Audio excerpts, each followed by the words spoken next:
Welcome back to Jessica Dr. B, all things mental wellness, life, and joy.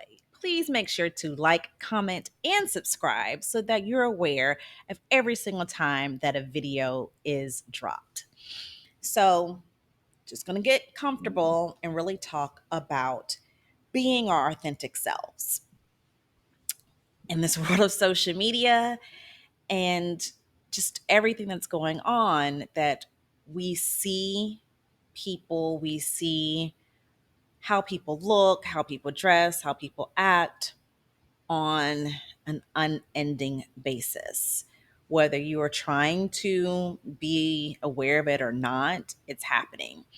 And even beyond social media, there's just a life that some of us live or the different environments that we're in expect us to behave and act a certain way. And I remember talking with a client of mine, and they were just saying that they could not be themselves. And being themselves meant that they were bisexual, but yet, with the way in which they were brought up, their home, and everything that goes along with it, and this was an adult, so not even just their home, just their family and the expectations, being who they are was not going to be okay. And yet, not being their authentic self meant that they were dealing with a lot of mental health issues. They were just dealing with depression, not wanting to go out, and so many other issues were going on. And I don't want to reveal any of those types of things, but it really boiled down to this person wasn't being who they are.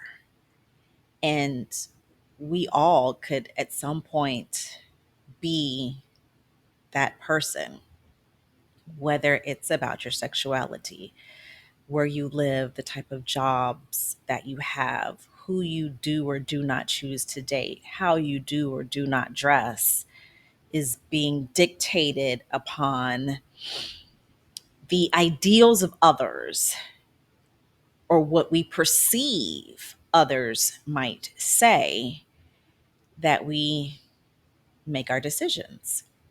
Sometimes it makes sense. It does make sense sometimes. I mean, there's no denying it. But then other times, have we just allowed other people to creep so much into our lives that we are not being who we are? And yes, our upbringings can change who we are. It has a great influence on the things that we do. But as I've heard some clients say, they're like, I don't even know if I like that. Like, I don't even know who I am. And that's a really not so great place to be when you're 20, 30, 40s. I've even had 50 or 60-year-olds just being like, who am I? Because their decisions and their actions and the life that they have created for themselves have been based upon others. And it's not that somebody was standing there beside them dictating what to do, what not to do, but in the back of their mind, they were thinking of them. Or this has just been ingrained in them so much that they just automatically do, say, react a particular way, and they don't even know why, because they haven't sat down to figure out, like, oh, this isn't me. I actually don't like the color green, but I literally do it because somebody has told me I look good in it, but I hate this color. And if you hate it, or if you don't like it, then why keep doing it? Truly, why keep doing it? And so it's important to be our authentic selves. Are there going to be times where we wear different masks? Because you might be like, hey, but if I'm in this type of environment, like we all wear masks. Like I'd be lying to sit here and say that depending on the different environments, we don't change how we present ourselves. But are you living like that all the time? No, if I'm going to stand up in front of my board of directors and give a meeting, I'm just not going to be looking crazy. I'm not going to talk. However, I am going to present myself in a way in which I want to be taken seriously. And the way in which I hang with my friends would be completely different, but I'm still being my authentic self. Where I'm coming from is, do you know you? Do you know why you're doing the things that you're doing? Are you happy doing the things that you're doing? And if you're not able to say yes to any of that, or if you loathe the things that you are doing day in and day out, and you're able to say out loud, I'm doing this because my mom liked it, or my dad, or my sister always told me, and yada, yada, yada, and blah, blah, blah, blah, blah,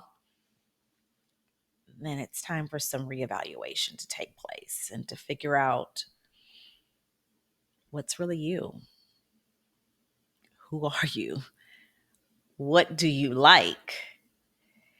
And test it out.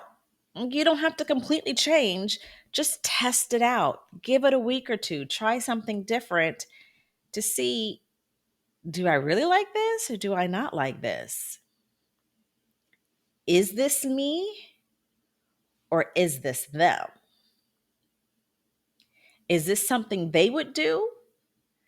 And if you're able to say, yeah, that's something my mom or dad would do, okay. But does that mean I have to do it? I don't have the answer for you. That's the thing when it comes to really working on ourselves. There is no one answer. But I do want you to be happy with you. And when you're not happy with you, when you don't know why you're waking up every single morning to do what it is that you do when you walk out of your door, it's got to really leave you depleted, really feeling empty on the inside. And there's going to be those times where we might just be kind of going through the rat race, might just be doing things just to do it. But I don't want that to be your life. I don't want that to be what you're doing every single day, because there's no joy in that.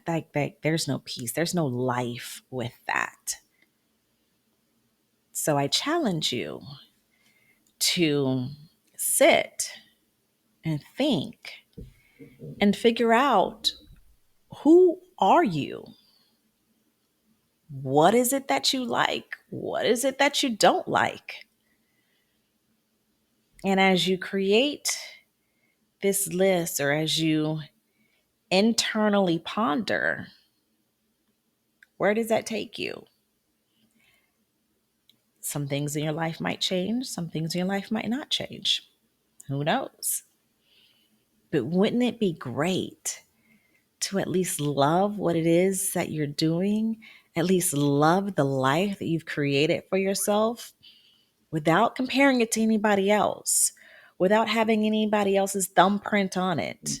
But like, this is authentically you and who you want to be. And that's where I want you to get to. So I thank you for joining me for this. And again, please like, comment, and subscribe. And I look forward to seeing you next time. Thank you.